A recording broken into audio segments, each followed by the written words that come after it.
Kia ora to everyone at Reddix Nutrition. My name is Corey Lum. I wanted to put through a video just so you could ascertain and see who I am, and for me to explain why I was hoping to be able to have a partnership with Reddix Nutrition. Through looking through your website and through recommendations from friends, by looking at the content and the food and nutrition that you supply, it was in our best interest to get in touch with you to see if it was possible to form a partnership for a national initiative that has been introduced to New Zealand. How this ties in with each other is that our core values align with each other, and the fact that we use sport, health, nutrition, meditation as a form of helping people to not only better themselves physically, but to also better themselves mentally. Myself, I've done long endurance events from 200 k's to 250 kilometres, either on a road bike, running, or riding. I do a lot of road rides as well. I come from Christchurch originally. Having come from a low socioeconomic sort of background, through working poor and poverty, I've come a long way from there. But along the way, I've learnt a lot more about myself through the challenges that I've taken on. I've realised that all the pain or all the influences I was responsible for, I could own it, but I could also achieve more. I could push myself, and I knew that it took all of me to do it. So, as part of the Big Three, which I started 3-4 years ago, I wanted to help other people who've gone through similar circumstances as myself to overcome these sensations and feelings, to know that their self-worth is more than where they have come from. So as such, here in Brisbane and Gold Coast, there's a Kokoda Gold Coast, which is a 100k trail run. Last year I put a team through together under the banner of Red Cross, which was a Beat the Loneliness appeal, and where I entered 4 team members unknown to each other, where they, over 32 hours, they bonded together and finished a 100-kilometre event together.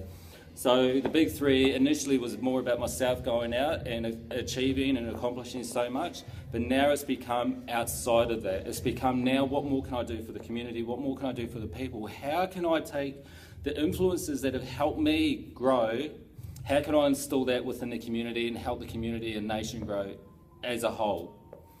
So I've been looking at New Zealand's situation with the suicide rate, the addiction rate, which is higher than any other country, and the incarceration rate, which is quite high. And even though I'm not New Zealand, believe me, my heart and soul still lies in Aotearoa. And especially being here in Australia now, I see a lot of the first generation Māori and a lot of the first generation Kiwis who have lost a sense of their culture and self-worth. So a lot of what I want to do in New Zealand, I'm bringing back over here as well. I want to work with the Indigenous people here, and I want to work with the Māori and Polynesian youth here as well. So what I'm actually doing in New Zealand is what's called a Hikoi, or a challenge or a journey. I'm doing from Te Hapua, the top of Northland, to Wellington. I'm going to be stopping at 25 stops. The distances in between range from 35 to 150 kilometres at the most. At these 25 stops are community centres and maraes where we'll be staying, and of 5 of those will be main community health and wellness events. At these health and wellness events, I've sent out invitations to other groups, doctors, hiking groups, and also social groups, doctors, groups that have an organisation within a community that are there to help the community. I'm asking them to come with me and join me in these 5 days, in one of these 5 places, where we're going to host a community health and wellness day, where we are inviting the community and public to come and meet us and talk to us about our services and how we may be able to help that certain person looking for a certain service, or they're looking for help. So of these 5 stops will be Auckland. The main of the 25 stops will be Auckland, Mount Taranaki in New Plymouth, Levin, Porirua, and then Wellington. So this isn't as such to ask the government to do anything. We already know that the public service sector is overcrowded and overwhelmed at the moment. So what I'm imparting onto the community is I'm going to be giving them resources. In Columbia University, Dr. Kim Posner wrote a questionnaire for the military servicemen going home because the suicide rate was so high. So she developed a questionnaire, and from that questionnaire it goes down on a scale level, and it's able for the person, family member, friend, work colleague to ascertain a person's mental state of duress and distress.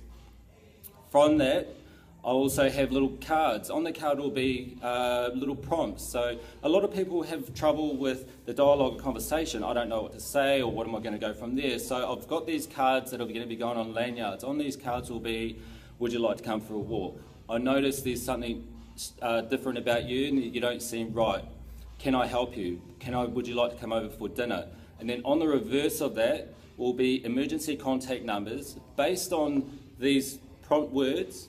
After listening to them, whether they need to just talk, if they need a hug, or if they need a lifeline assistance, on the reverse of this card will be the numbers where they can lead them to. We, as family, friends, work colleagues, are the first line of defence when it comes to helping someone going through a bad time, either loneliness, depression, anxiety, traumatic stress disorder, or if they're going through domestic violence. We are the first people who see these changes. A lot of doctors and hospitals are the last people to find out. It's not until everything has happened do they understand what's going on. So we need to fill this gap. Last year in 2018 in December, there was an inquiry into mental health and addiction released from the New Zealand government, as well as Sue Mason-Jerry released a Tūra Marama declaration, and both of these said there needed to be more community involvement. So how do we do that? Well, how about we introduce a new delivery system? We deliver a system where the community groups get together and then we have all the public come to them. This year alone, as for Child Safe Australia, I met a lady, and she's a case manager for high-risk children. One of the children I heard was a 9-year-old boy who was used by gangs to break into houses and to break into cars and steal things. A little 9-year-old with little gang tattoos, just tiny little gang tattoos. It's very sad. Another young girl was 12 years old, whose parents used her for sexual favours so they could get drugs, and in such their 12-year-old daughter became addicted to drugs. Both of these children were taken out of this household and put into a high-risk case manager's house called Leona. I actually met Leona when I was in Brisbane, and when I spoke to Leona, she lived 250 kilometres away. I said to Leona, I'd love to come and talk to you, and I'd love to be able to talk more about these children, and if such, I'd love to meet them. And she said, okay, that's fine. She said, when would you like to drive out? I said, I don't want to drive out to these children. I want to show them how much I'm physically willing to put myself through to talk to these children. So with the 3-kilo tent on my back, with just a hydration pack, a Solomon one with enough nutrition and food, I walked 3 days. The 240 plus Ks, I walked 3 days, 2 nights to go and talk to these children, to let them know that someone is willing to talk to them, someone is willing to listen to them, and that we have the resources available to help them move forward in life. In part, that's what I want to do in New Zealand.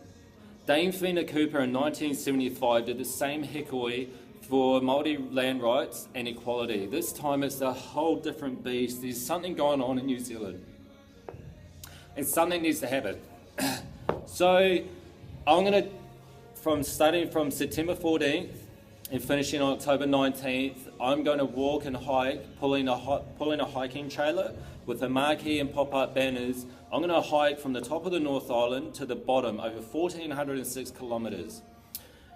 I'm going to stop at 25 towns and community centres with the 5 main ones, and I'm going to deliver resources, my own website with content to direct people onto the right resources, to let them know where on a social media they can go and they can find these places.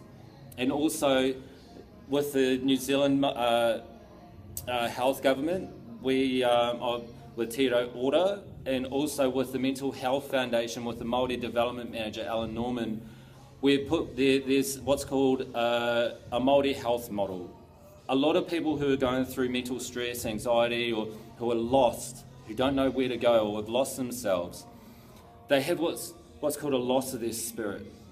They've lost their self-worth. There's a Māori health model that breaks down these parts: self-worth, spirit, and it actually gives a really good guidelines of how we can obtain that again.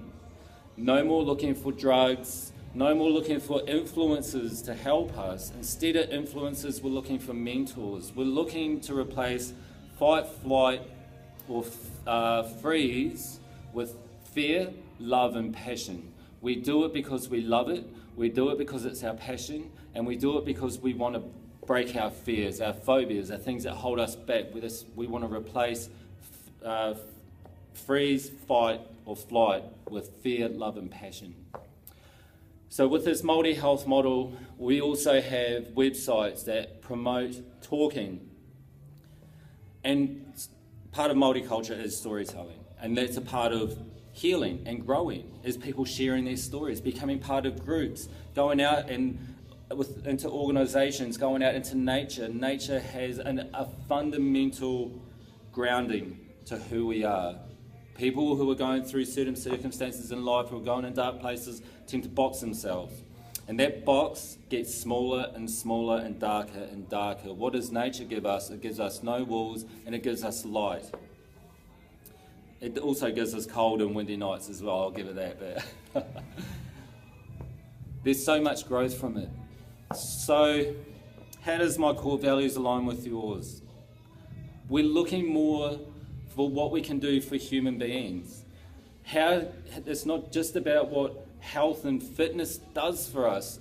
It's the meditative, it's the psychological state that it gives us. I'm looking for a partnership and someone who believes in self-worth through growing through challenges.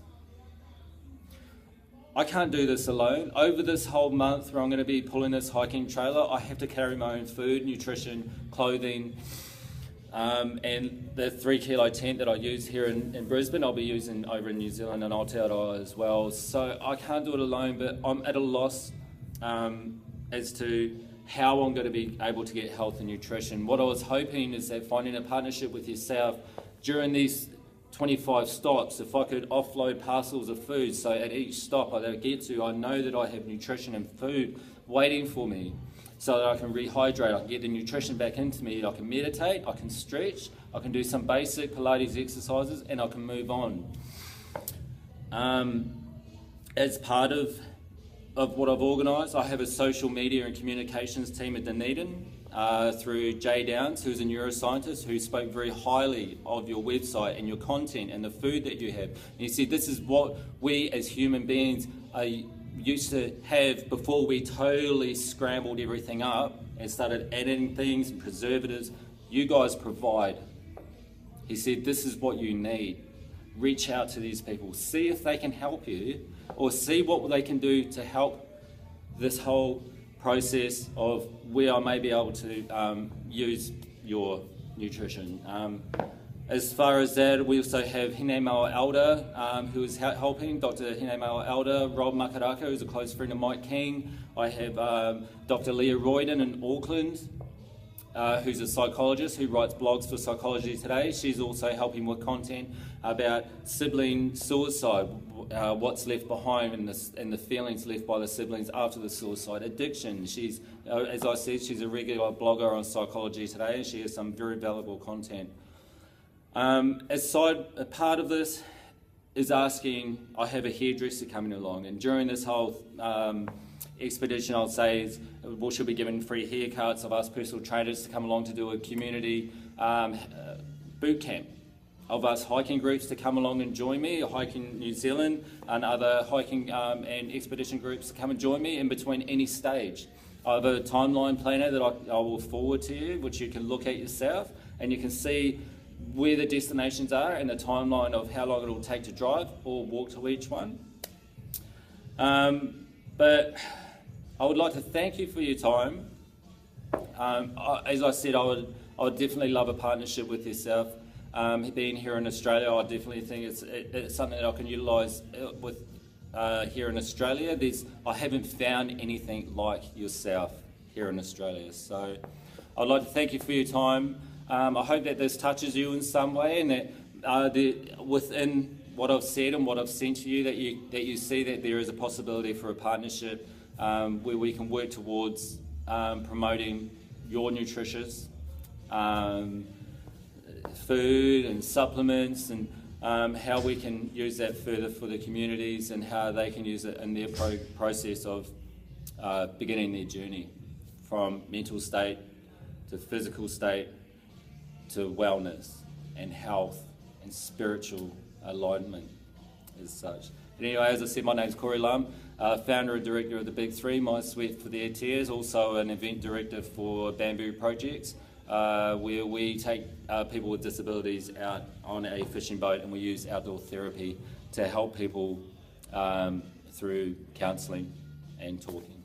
But anyway, thanks for your time. I wish you all the best.